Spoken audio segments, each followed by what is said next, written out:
Ding sang thâu in khoa ca đa ca hui hi lan gia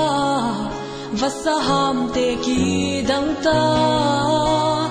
ding dai noyam vuk ngô te kiat mel ca mu cha lai lung lên na kil bang khang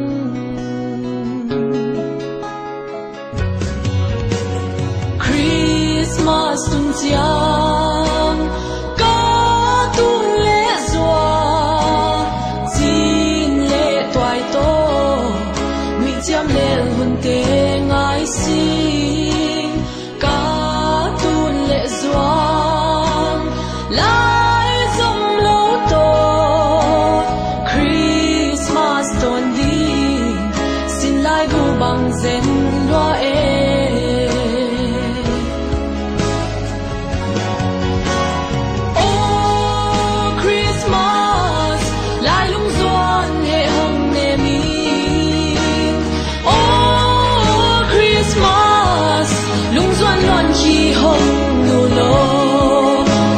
Xóa chín lệ toai lâu to Christmas vai băng đến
đón đi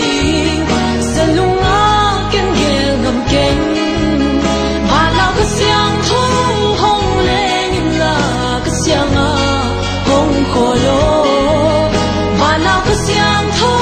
hong lên là có dây tha hong khâu sa cô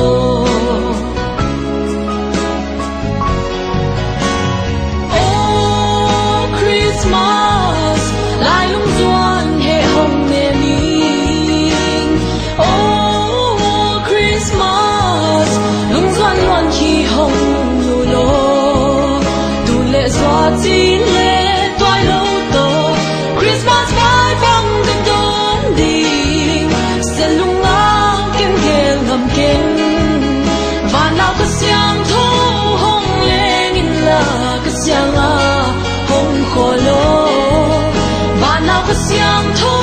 hong lên là cái dây tha hong khâu sa cô